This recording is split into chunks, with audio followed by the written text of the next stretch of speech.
Animateur, scénariste, compositeur, interprète, écrivain, ce Montréalais d'origine panaméenne touche à tout. Voici mon entretien avec Lex Garcia. Merci d'être avec nous aujourd'hui, Lex. Merci de m'avoir invité. Comment ça va? Ça va bien, comme je disais un peu en arrivant, j'avais peur de renforcer un peu ce stéréotype du latino en retard. Puis là, j'étais comme, je suis une statistique encore une fois. C'est ça. On combat autant qu'on peut, mais sur le coup, là, je m'excuse encore une fois, mais je suis vraiment content d'être venu. Ça a l'air d'un très beau projet. Merci encore. Ça fait plaisir.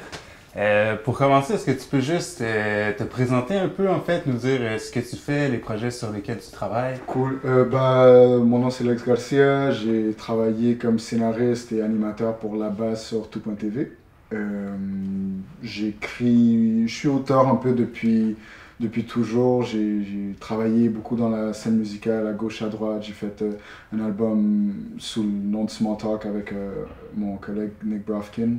Et de fil en aiguille, j'ai collaboré avec certains artistes, que ce soit top lining, que ce soit en collaboration directe sur les albums comme feature ou quoi que ce soit, ou juste être en studio parce que c'est la scène hip-hop, c'est un peu de la collaboration non officielle. On est là, on est en studio, on se connaît, on pose des lignes pour chacun et on part. J'ai quitté un peu la musique pour travailler.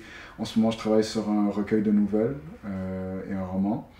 Et des projets de fiction en web-série et à la télévision éventuellement. C'est en développement encore pour l'instant. J'ai une maison de prod qui est excellente, qui travaille avec moi là-dessus. Donc on travaille l'année à venir sur des projets de fiction justement, où je serai scénariste peut-être un peu à la Spike Lee, apparaître de temps en temps, mais pas si présent devant la caméra comme je l'étais avec La Base. Donc Okay. Ça serait plus un projet d'écriture pour moi que de accaparer l'attention constante et vouloir être devant la caméra. Ça va être plus mon rythme à moi. OK. Est-ce que tu peux nous parler un peu justement de La Base? Qu'est-ce que c'est comme série? D'où c'est venu l'idée en fait de faire ça? La Base, c'est un projet qui, en sa genèse, venait de Vice. C'était des capsules qu'on faisait chez Vice Québec, Wassiu et moi. On faisait des capsules qui se voulaient instructives et humoristiques, pas trop au premier degré. On parlait de tout et rien, des observations culturelles qu'on avait de tous les jours. Et on tournait ça en présentation un peu plus formelle et éducative, si on le voulait, mais ça se voulait plus léger. Tout.tv a abordé Jean-Philippe Massicotte, qui travaillait chez Vice à l'époque, qui était intéressé par ce qu'on avait fait chez Vice. Ils nous ont demandé de présenter des projets. On a présenté quelques idées de projets. Quelques-unes se sont fait tasser et La Base est restée. Le concept était simple, c'était de parler un peu comme on le faisait chez Vice, de ce qui nous intéressait. Des fois, c'est mes délires un peu abstraits, comme Coloniser Mars avec Didier Lucien. C'était une idée qui part un peu d'un point de vue de gauche un peu non structuré, qui à force de collaborer avec Wassiu et l'équipe excellente avec laquelle je travaille, Emily Mannering et tout, c'était de donner une structure à nos idées. Donc on voulait parler de la culture universelle qui se retrouve au Québec, des émotions humaines qu'on vit tous, mais aussi sous une lunette qui, selon nous, par moments, elle est peut-être pas si présente, mais c'était pas un effort conscient, c'était plutôt une question on connaît rien d'autre. Comme quand on nous parlait si on faisait de quoi sur la mode, on voulait pas que ce soit quelque chose d'évident, on voulait pas faire le Fashion Week, on voulait parler des white tee, on voulait parler des white tee spécifiquement avec quelqu'un comme High Classified qui est comme techniquement qui a aucun rapport avec la mode, mais pour nous c'est un fashion god. Quand on voit HK genre dans un club, quand on le voit en spectacle, quand on le voit au dépanneur, on est comme wow, c'est head to toe, genre le outfit est fire. Fait on voulait aborder un peu ce sujet-là de manière un peu plus non orthodoxe.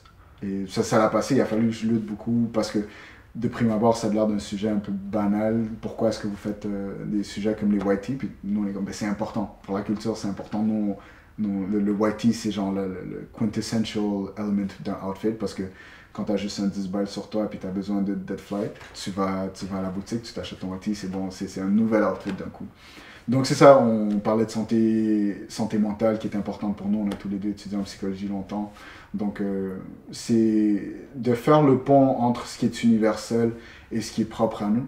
C'est de naviguer un peu ces zones on parle souvent de diversité, on parle de diversité, mais seulement pour parler de diversité. On veut genre présenter la diversité simplement pour que la diversité se plaigne du manque de diversité. Nous, on ne voulait pas parler de ça, mais par défaut, quand on est à la caméra, c'est indéniable. On est qui on est, on se présente comme on est et on parle de la façon qu'on parle. Donc c'est divers dans sa présentation, mais dans son essence, c'est aussi humain que n'importe quoi d'autre, c'est aussi universel que quoi que ce soit. Donc la base, c'est universel, mais propre à nous. Justement, tu parlais d'épisode avec Didier Lucien sur Mars, qui est comme un thème vraiment assez loufoque en fait, mais toi, tu apportes le point que Didier Lucien, c'était un modèle, si on veut, même si lui est haïtien, toi t'es panaméen, c'était comme une des seules personnes dans qui tu pouvais te reconnaître à l'écran. Puis ça, j'ai trouvé que ça voulait quand même dire beaucoup, tu sais, que déjà ça, Didier Lucien. C'est énorme. C'était huge. Comme d'avoir Didier Lucien, pour moi, puis pour Wasu, c'était l'élément le plus... On était le plus inquiet, on était un peu fanboy dans le backstage. J'étais comme, c'est pas dans une galaxie près de chez vous. Puis je pense que c'est... Malgré le fait qu'il soit haïtien, moi je ne suis pas. La francophonie, moi je l'ai découvert à travers la communauté haïtienne. C'est pas les récup de Madame Marie-Josée qui m'ont appris le français, c'est jouer au soccer avec les gars dans des terrains qui n'étaient pas faits pour jouer au soccer. T'apprends à parler français comme ça. Donc la culture maghrébine à Montréal, la culture haïtienne, je m'identifie dans le sens que culturellement, c'est le français, j'ai appris à l'apprécier, j'ai appris à le parler à travers ces communautés-là. C'est des communautés qui sont très proches de moi, j'adore partager avec des personnes issues de ces deux communautés-là, spécifiquement parce que ça donne que c'est ce qu'il y avait dans les quartiers. Donc, Didier Lucien, physiquement, je ne m'identifiais pas, mais de le voir à la caméra, c'était comme, comme nice. Genre, tu vois, c'est inconscient en tant qu'enfant, tes yeux brillent un peu plus parce que ça ressort du lot. Ouais, ça détonne avec. Ouais, exactement. Puis l'épisode, on était comme, on veut avoir Didier Lucien, il nous faut un sujet pour Didier Lucien. Donc, il n'y avait personne d'autre pour parler de l'espace selon nous que Didier Lucien, malgré que pour lui, c'est un projet qu'il a fait et bon, il a dépassé ça, il est rendu ailleurs dans sa vie, mais il revisite de temps en temps, tu vois. Tu disais, tu as découvert plus la francophonie comme ça avec tes amis en jouant au foot ou peu importe. Dans quel quartier tu as grandi? Puis c'était comment le mélange justement des cultures? J'ai grandi dans l'est de Montréal, j'ai beaucoup habité à Saint-Léonard, Rivière-des-Prairies, Montréal-Nord, Anjou, dans ces coins-là. Je déménageais un peu partout, mais je pense que c'est ça, comme je dis, moi j'ai commencé l'école, je suis né ici, j'ai grandi ici, donc de base je parlais français, mais d'un coup on m'a mis en francisation après les cours, mais je parlais français, c'est juste que tu sais, quand t'es un enfant, t'es gêné, tu parles pas, tu veux pas trop déranger, donc on m'avait dit, tu parles pas français, il faut que tu fasses ça. Fait que mes premiers amis, je les ai rencontrés là, c'était les gars qui étaient assez bons pour être en classe régulière en français, mais qui étaient pas prêt pour on va dire les classes d'accueil ou quoi que ce soit.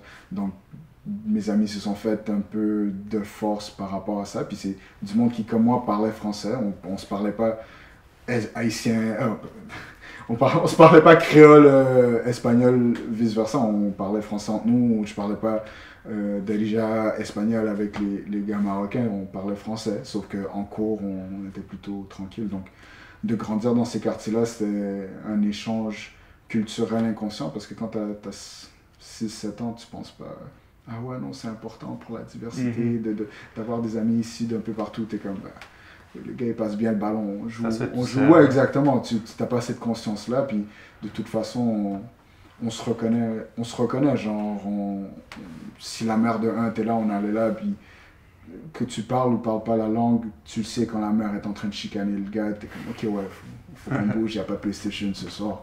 Mais tu sais, c'est cette culture cette culture immigrante qui est à Montréal, c'est la culture vis-à-vis de laquelle je m'identifie le plus. C'est ces échanges que même les barrières de langue, même les barrières folkloriques m'ont jamais arrêté de comprendre quand une situation est la bienvenue, ou quand une situation est à l'opposé de la bienvenue, quand je sais qu'il y a embrouille, que ce soit en russe, que ce soit en arabe, que ce soit en espagnol, moi je le capte. Tu vois, quand je rentre dans un endroit, je suis comme, ah ouais, non, c'est pas un endroit où je dois être. Donc, ou un endroit qui est bienveillant à l'inverse aussi. Donc, ouais, je sais pas ça répond. Ouais, non, ça répond bien. Ouais. Vous avez fait un épisode sur les régions. Ouais!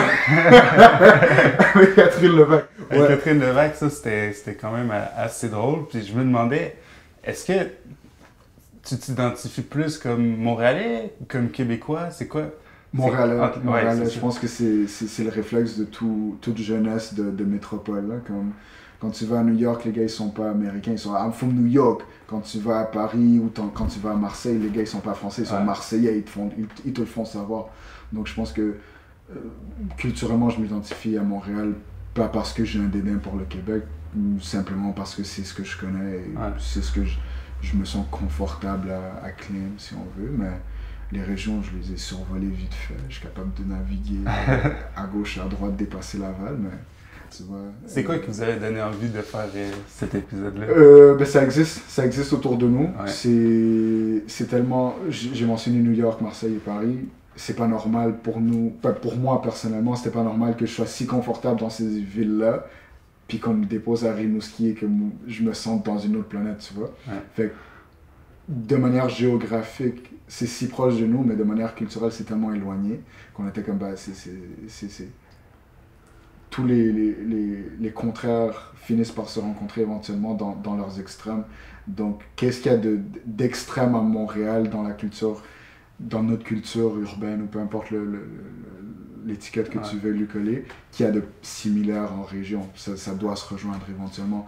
Donc on voulait créer le parallèle entre les deux, le fait que à la fin de la journée, que tu comprennes pas un parcomètre parce que tu parles pas français, et que tu comprennes pas un parcomètre parce qu'il y en a pas dans ta région, c'est le même effort, là, c'est la même incompréhension. Donc c'est de créer ce genre d'universalité là qui était importante pour nous. Puis tu sais, d'abord c'est drôle de rire un peu de notre incompréhension et de l'incompréhension des régions vis-à-vis de l'autre, mais tu sais, ça nous semblait un peu trop overdone. C'était trop évident de faire comme c'est le monde de la région, puis de dire nous à Montréal c'est différent. C'est plus comme qu'est-ce qui est similaire, qu'est-ce qui serait intéressant d'explorer. Puis on faisait souvent la blague de l'amour est dans le prix, l'amour est dans le street. C'est la même chose. C'est des personnes qui sont tassées un peu par cette homogénéisation à l'écran. Ils ne sont pas hyper représentés, les personnes de région, les personnes issues des minorités ne sont pas hyper représentées. Donc, encore une fois, il y a un pont qui se crée entre les deux, selon moi. Je pense que c'est ça qui nous a poussé à faire ça. Justement, par rapport à ça, tu disais représentation, mettons, à l'écran. Comment tu as réagi quand tu as vu la distribution de l'adaptation québécoise de Brooklyn Nine-Nine? Pour de vrai, je pense à rien parce que tu as dit distribution, quand tu as vu à la télé, peu importe ce que tu allais dire, c'est la réaction que tu aurais eue. Je pense que c'était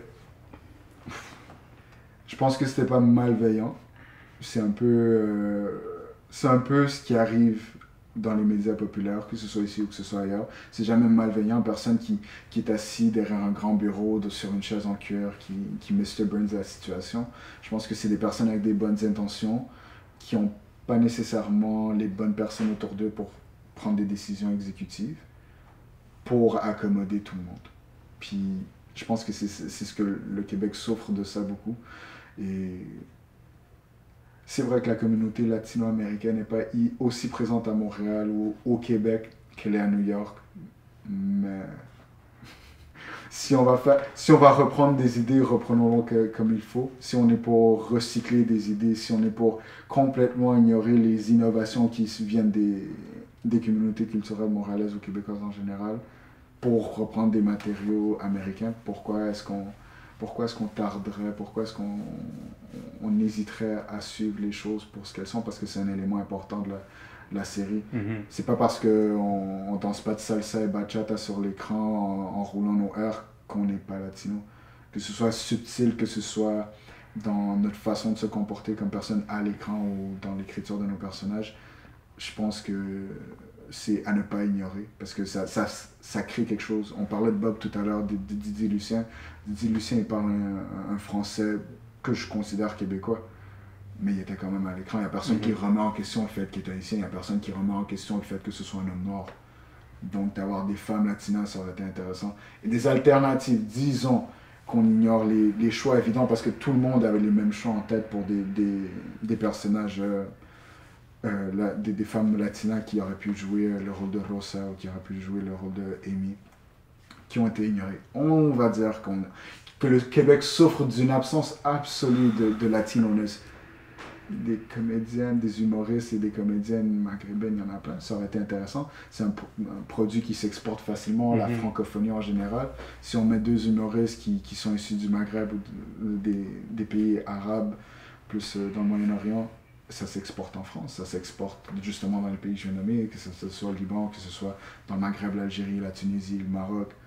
Ça aurait pu être une idée. On parle de représentation, c'est une représentation qui est plus près de la francophonie québécoise, qui est plus près de la francophonie européenne, qui aurait pu être présentée. Puis c'est accessible, moi, des humoristes des deux côtés, j'en connais plein. Puis je suis pas la personne la plus calée en star system québécois. Donc je pense qu'il y aurait pu avoir un effort sur moi. En bref. Oui, clairement. Vous avez fait un épisode aussi avec Sonia Benazra. Ça fait une couple de fois aussi que tu parles du français. Qu'est-ce que tu dirais, mettons, aux gens qui pensent que la langue française est en danger ou que les jeunes, ils la parlent de moins en moins bien? Tu sais, toi, tu as grandi en 3 langues différentes. Le français, c'est important pour toi, mais pas que ça. Tu sais, l'anglais et l'espagnol aussi. Qu'est-ce que tu répondrais à ça aux gens qui ne comprennent pas qu'on peut avoir plusieurs? Je pense que la peur, que ce soit la peur de quoi que ce soit, vient d'une incompréhension. Donc, c'est de prendre le temps de comprendre pourquoi on a peur. Parce que si on prend le temps de comprendre pourquoi on a peur, on réalise que il n'y a pas nécessairement de peur à avoir. Je parlais tout à l'heure d'innovation issue de la diversité. Si on prenait compte de toutes les idées qui sortent de la diversité avant de recycler des produits américains, peut-être que le français souffrirait pas tant que ça. Si on prenait le temps de donner des jobs devant et derrière la caméra aux bonnes personnes, pas que les Québécois sont de souche ne soient pas les bonnes personnes, mais si on parle de français, ça inclut une diversité qui est nettement ignorée. Donc je pense que si on veut arrêter d'avoir peur de la disparition du français, il faudrait apprendre à le traiter avec tendresse et avec acceptation quand il vient de façon un peu différente, si on veut. Je pense qu'il n'y a pas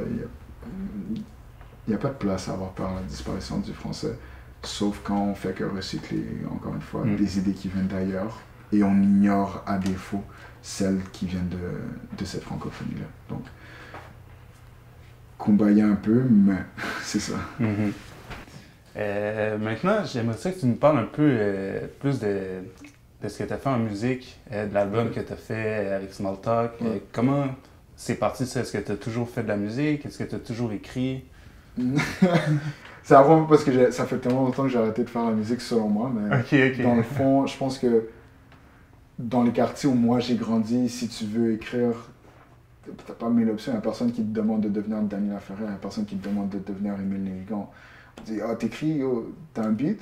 Fait que là, tu poses tes textes sur un beat, tu poses tes textes sur un instru, tu poses tes textes sur ce que tu peux, ce que tu connais. Donc, moi, c'est venu du fait que je voulais écrire, j'avais pas vraiment de talent perceptible, mais j'étais capable de rentrer dans la tête des gars quand je jouais au basket. Fait que j'ai fait comment je suis pas peur avec les mots, les gars ils veulent tout le temps s'embrouiller. Je dis on va faire le côté positif de la chose. Donc j'ai commencé à écrire du rap ici à gauche, à droite. Ça a mené à la rencontre de la plupart des personnes que je connais. La scène musicale montréalaise, c'est des amis proches à moi parce que c'est les gars qui étaient autour de moi à l'époque. Plus je vieillissais, plus ils devenaient bons. Moi, je restais un peu stagnant par moments. Donc, je me demandais comment est-ce que je peux évoluer si la musique m'interpelle autant, mais ce qui m'interpellait déjà à la base, c'était l'écriture, ça a toujours été ça. Donc, j'ai fait l'album Small Talk avec Nick Bravkin, a.k.a. The Hamptons. Après, je me demandais qu'est-ce que je peux faire d'autre avec l'écriture. Donc, j'ai commencé à écrire de la fiction, des nouvelles, un peu à gauche, à droite. J'en ai écrit tellement que je me suis dit, il y en a qui pourraient être un recueil. Donc, j'ai pris quelques-unes. Je travaille sur le recueil en ce moment.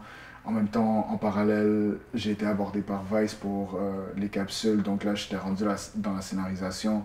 Donc là, j'ai continué à écrire d'une autre façon. Fait que là, peu à peu, la musique a pris un pas de recul pour moi. Elle a pris un pas de recul, mais Dans l'écriture, en fait. Là. Ouais, l'écriture en général, moi, que j'ai à écrire un film, que j'ai à écrire une série télévisée, que j'ai à écrire un texte de recherche pour un documentaire, que ce soit écrire un refrain pour un méga, je vais le faire. Moi, tout ce que je veux, c'est écrire. Puis ça arrive encore que je suis dans le studio avec les gars, j'écris un refrain, je leur page comme, pose ça, genre ça, c'est flat. Comme, ils sont comme, tu vois. Fait que c'est venu du fait, tout ce qu'il y a autour de moi de créatif, c'est venu du fait que j'aime écrire.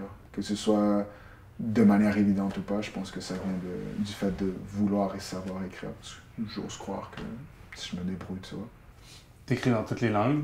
Ouais, j'écris en français, en anglais, en espagnol. J'attends le contrat de Telemundo encore, là, mais ça rentre pas. L'objectif ultime, ce serait une telenovela, genre en émission ou Telemundo, tu vois. Mais pour l'instant, je vais me contenter du reste. Mais ouais, j'écris en français, en anglais. À la base, j'écrivais des petits textes en français, mais là, dans le rap, c'était pas encore ce que c'est aujourd'hui, donc je m'étais dit, je vais les écrire en anglais. J'ai fait du rap en anglais, là je suis revenu au français, j'écris des textes en espagnol souvent parce que j'étais le seul latino que les gars connaissaient. C'était comme, yo, fais un petit verse en espagnol. Et là j'ai commencé à écrire en espagnol. Je pense que ça coexiste, peu importe la plateforme que j'utilise, les trois langues existent main en main parce que je réfléchis dans les trois. Donc, quand j'écris, que ce soit pour la base ou que ce soit pour Small Talk, j'écris comme ça me vient. Des fois, ça vient dans les trois langues. Puis après, le travail d'édition, c'est pour tel projet, donc ça doit être en français ou ça doit être en anglais. Les jokes de la base, souvent, je les écrivais en anglais. Des fois, c'était en espagnol, donc après, c'était en rétroaction. Il faut les traduire en français.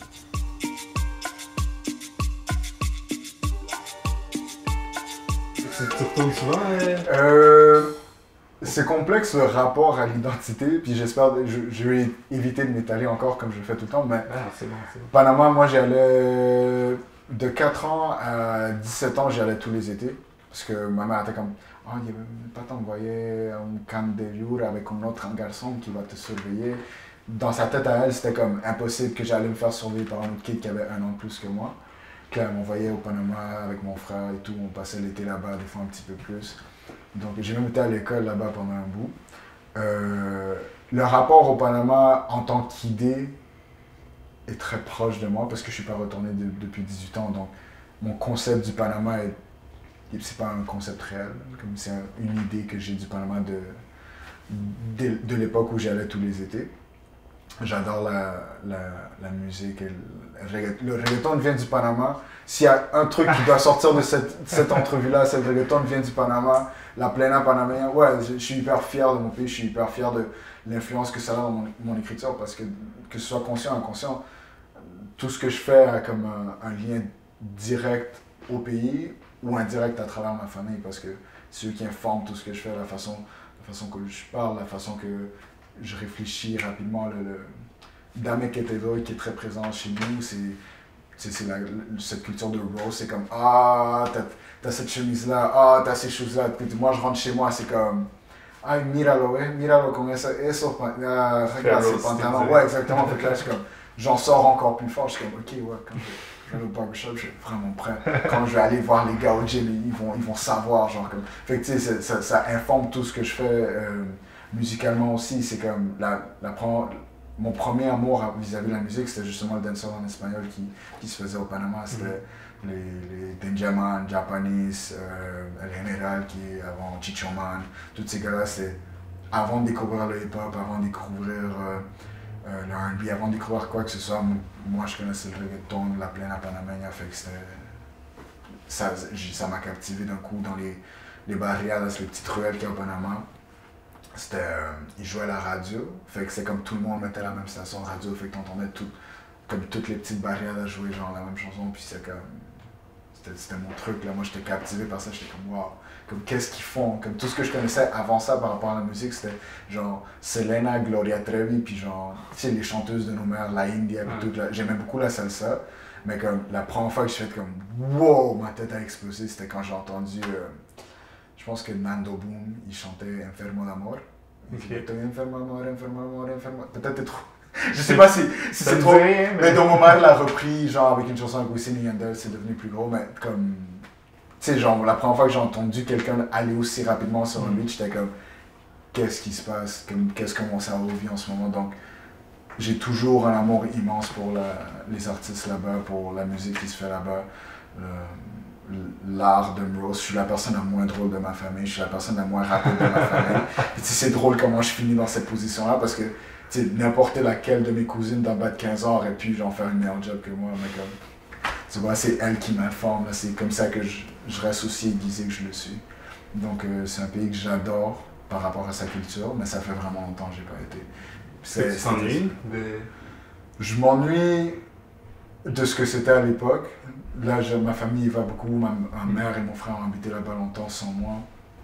Donc je sais pas, je sais que tout a changé. Moi à l'époque j'y allais tout le temps, c'était les Diablos Rojos, c'était les bus peints par-dessus, tout. Là c'est rendu un système plus standardisé. Je sais qu'il y a eu beaucoup d'investissements américains, je sais qu'il y a eu beaucoup de changements qui sont peut-être moins ce que j'appréciais. Fait qu'il faut que j'apprenne à redécouvrir le Panama parce qu'on ne peut pas vivre avec des idéaux du passé parce que c'est pas comme ça qu'on avance. Donc il faudrait que j'apprenne à redécouvrir le Panama et mon amour pour celui-ci. Mais, je fais un mine patacon comme pescado frito, genre, comme je suis capable de trop de temps, hein, comme dans la cuisine, genre, je me défends. Fait il y a des trucs qui changeront jamais, mais les trucs qui changent peu à peu au Panama par rapport aux municipalités, par rapport à la politique, par rapport à la culture change. Là, le reggaeton, c'est plus la même chose que c'était à l'époque. Je sais que la Colombie a une scène hyper présente, Porto Rico, c'est le leader en ce moment, la République.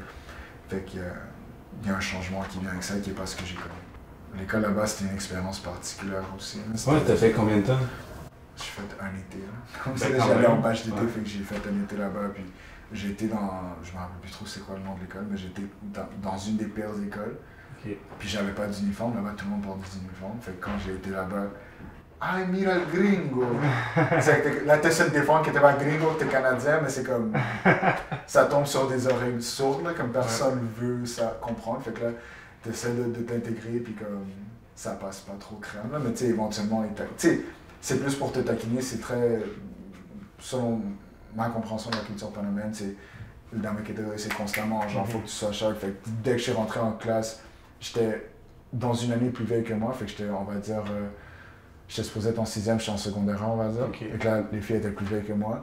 Et là, quand la professeure m'a introduit, il y en a une qui crie « Ay, llame contigo » de retour, genre « Amène-moi de retour avec toi ». Là, j'étais comme « Ah, wow ». Je découvre mon corps aussi, je découvre genre mon intérêt pour les petites filles aussi. Genre, comme d'un coup, j'étais comme « Ah, les filles sont nice ici ». Puis tu sais, de fil en aiguille, ça mène à comme plein de rencontres, aller à l'école là-bas. Je me souviens pas.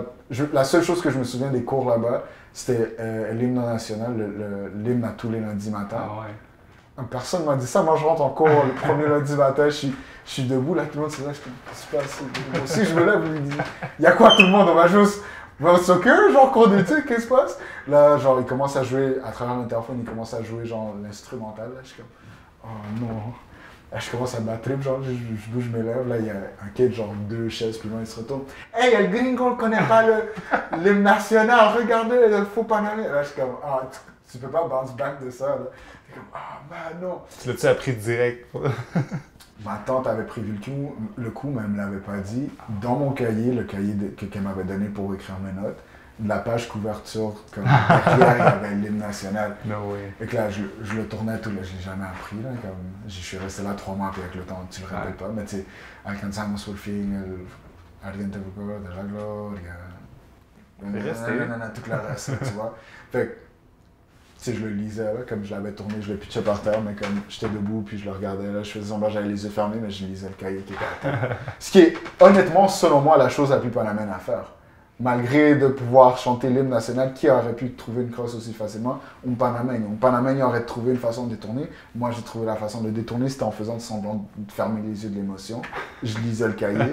J'ai rendu honneur au drapeau. Moi, j'ai essayé de trouver la bonne façon.